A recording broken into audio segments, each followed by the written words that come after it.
नमस्कार दोस्तों, ये हमारे इंडिया जीके की जो 1000 प्रश्नों की सीरीज चल रही है उस सीरीज का 13वां वीडियो है। इसमें भी हम 25 महत्वपूर्ण प्रश्न देखने वाले हैं और देखिए इस वीडियो के बाद अपने 300 प्रश्न कंप्लीट हो जाएंगे और सभी प्रश्न हम बिल्कुल व्याख्या सहित देख रहे हैं और जो पिछले एग्जामों में पूछे गए हैं वही प्रश्न देख रहे हैं। तो सभी वीडियो आप ध्यानपूर्वक देखिए और इन सभी की प्लेलिस्ट बनी हुई है। कोई भी वीडियो अगर आपसे छूट गया है, नहीं देखा है, तो उस प्लेलिस्ट में जाकर 1 बाय 1 करके आप सारे वीडियो देख लीजिए। प्लेलिस्ट की लिंक दे रखी है अपने डिस्क्रिप्शन में या फिर चैनल पर जाकर भी आप चेक कर सकते हैं। तो देखिए देखते हैं इस वीडियो का पहला प्रश्न। तो देखिए पहला प्रश्न है, संयुक्त राष्ट्र संघ महासभा की प्रथम महिला अध्यक्ष कौन थी? संयुक्त राष्ट्र संघ महासभा की प्रथम महिला अध्यक्ष कौन थी? सुचेता कृपलानी, सरोजनी नायडू, इंदिरा गांधी या फिर विजय लक्ष्मी पंडित? क्या हो जाएगा इसका आंसर?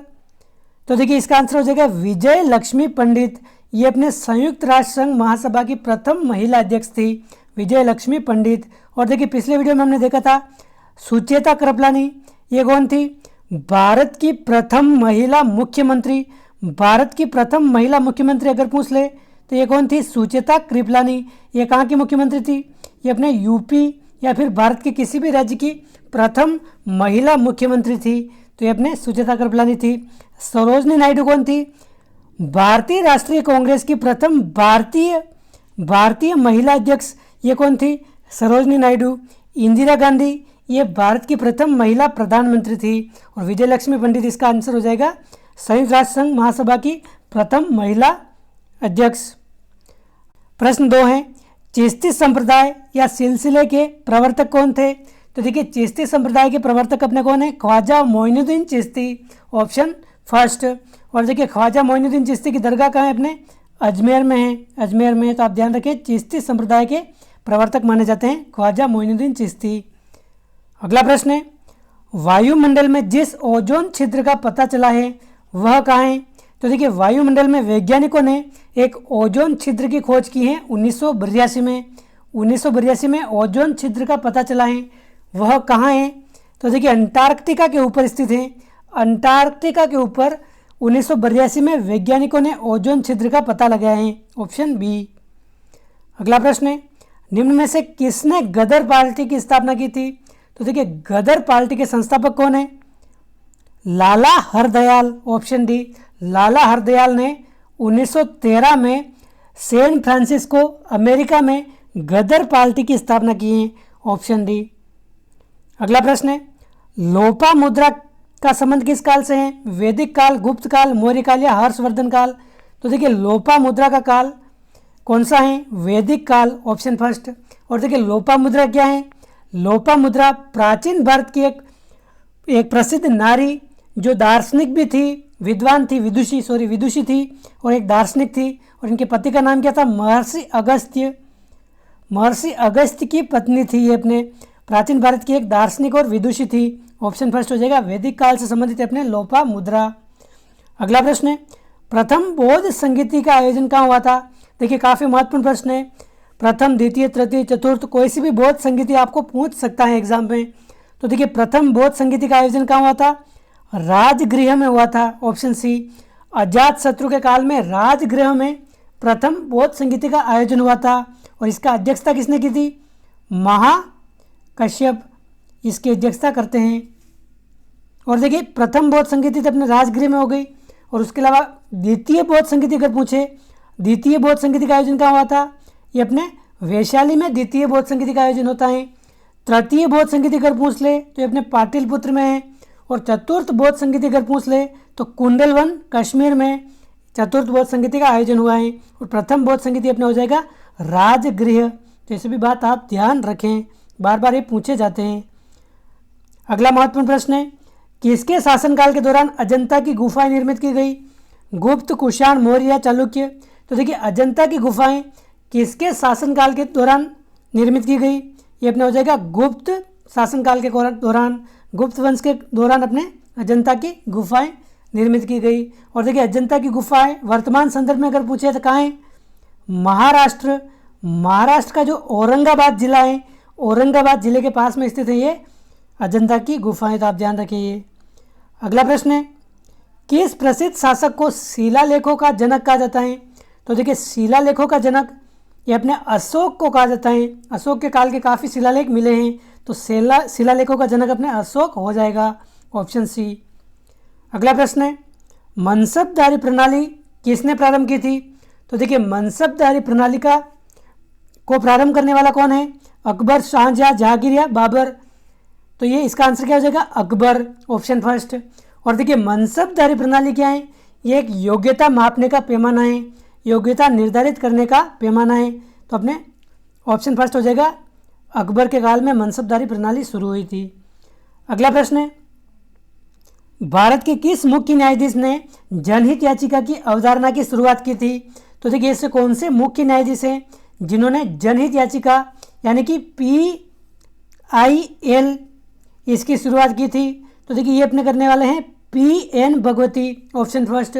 PN भगवती को भारत में जनहित याचिका का जनक कहा जाता है और ये अपने 17वें मुख्य न्यायाधीश थे, 17वें मुख्य न्यायाधीश भारत के। तो आप ध्यान रखें, ऑप्शन फर्स्ट PN भगवती। अगला प्रश्न है, दिबांग घाटी भारत के किस राज्य में अवस्थित है? तो देखिए दिबांग घाटी क्या हो जाएगा इसका आंसर? अरुणाचल प्रदेश में स्थित है, ऑप्शन डी इसका सही आंसर है। दिबांग घाटी अपने अरुणाचल प्रदेश में स्थित है। अगला प्रश्न है, महान संस्कृत कवि कालिदास ने किसके दरबार में उन्नति की थी?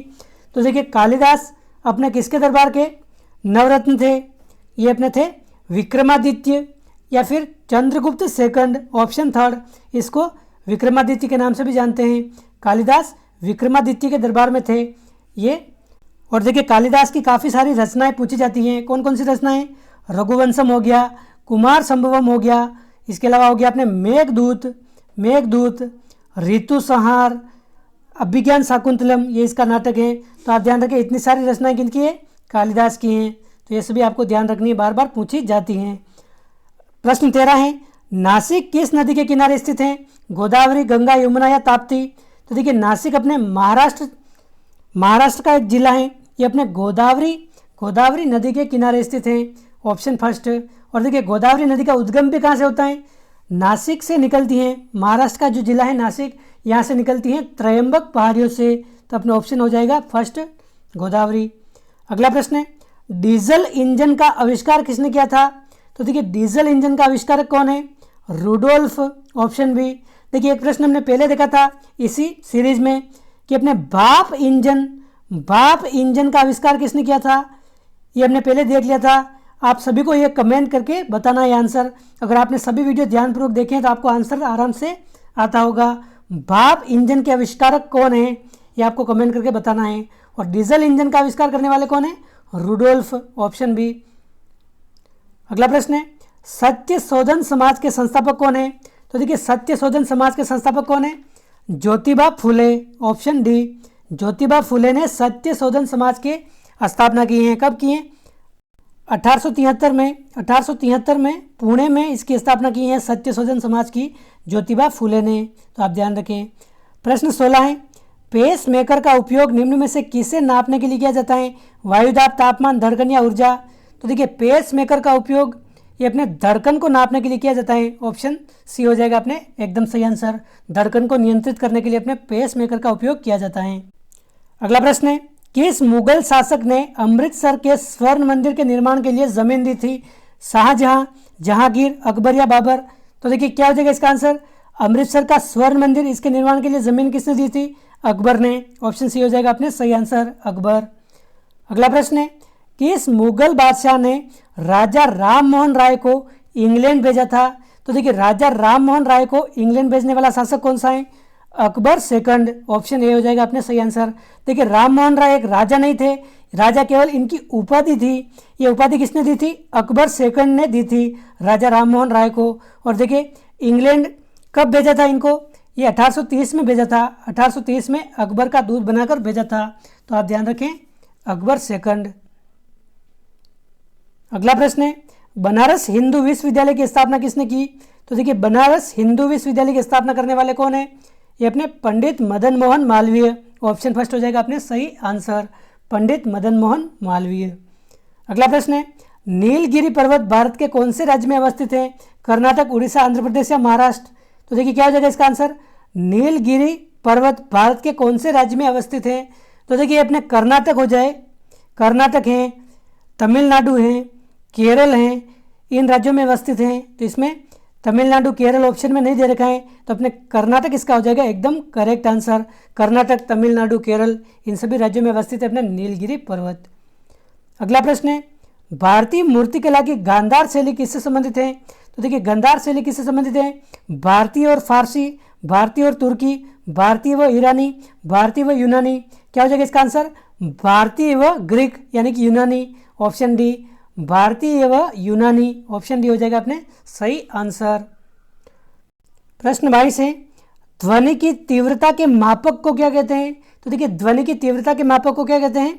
डेसिबल, ऑप्शन फर्स्ट हो जाएगा सही आंसर। डेसिबल में मापी जाती है ध्वनि की तीव्रता, तो ऑप्शन फर्स्ट इसका सही आंसर है।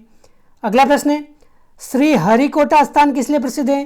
तो देखिए श्री हरिकोटा स्थान भारत के जो रॉकेट होते हैं, रॉकेट प्रक्षेपण केंद्र के लिए प्रसिद्ध है, ऑप्शन बी हो जाएगा अपने सही आंसर।